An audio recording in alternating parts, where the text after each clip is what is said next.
ವಿರುದ್ಧವಾದಂತಹ ಹೋರಾಟವನ್ನು ನಾವು ಮಾಡ್ತೀವಿ. ನಾಳೆ ಇಲ್ಲಿಂದ ಪಾದಯಾತ್ರೆನೂ ಕೂಡ ಮಾಡ್ತಾರೆ. ಪಾದಯಾತ್ರೆ ಮುಖಾಂತರ ಜಿಲ್ಲಾಧಿಕಾರಿ ಮುಚ್ಚಿಗೆ ಹಾಕ್ತೀರಿ. ಇದನ್ನು ಇಲ್ಲಿಗೆ ಬಿಡಲ್ಲ.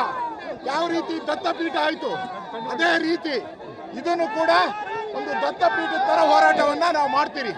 ಇದನ್ನು ಬಿಡಲ್ಲ. ಹನುಮಂತನ ದೇವಸ್ಥಾನದ ಎದುರುಗಡೆ ಹನುಮಂತನಿಗೆ ಬಾವುಟ ಹಾಕಕ್ಕೆ ಅಧಿಕಾರ ಇಲ್ಲ ಅಂದ್ರೆ ಇವ್ರು ಯಾರ್ರಿ ಕಾಂಗ್ರೆಸ್ ಅವ್ರು ಕೇಳಕ್ಕೆ? ಇವ್ರಿಗೇನು ಯೋಗ್ಯತೆ ಇದೆ? ದೇವಸ್ಥಾನದ ಮುಂದೆ ಹನುಮಂತ ಬಾವುಟ ಹಾಕಕ್ಕೆ ಯಾರನ್ನ ಕೇಳ್ಬೇಕು? ಇವ್ರನ್ನ ಹನುಮಂತನ ದೇವಸ್ಥಾನ ಮುಂದೆ ಹನುಮಂತನ ಬಾವುಟ ಹಾಕಕ್ಕೆ ಯಾರನ್ನ ಕೇಳಬೇಕು? ಈ ಭಕ್ತ ಒಂದು ರೀತಿ ಭಕ್ತರಿಗೆ ಲಾಠಿ ಏಟು ಹೊಡೆದು ಹೆಣ್ಣು ಮಕ್ಕಳನ್ನೆಲ್ಲ ಹೊಡೆದಿದ್ದಾರೆ. ಇದು ದೌರ್ಜನ್ಯ, ಗೂಂಡಾಗಿರಿ ಸರ್ಕಾರ. ಸಿದ್ದರಾಮಯ್ಯನವರ ಎದೆಯಲ್ಲಿ ಟಿಪ್ಪು ಸುಲ್ತಾನ್ ಇದ್ದಾನೆ. ಬಾಯಲ್ಲಿ ಮಾತ್ರ ರಾಮ, ಹೆಸರಲ್ಲಿ ಮಾತ್ರ ರಾಮ.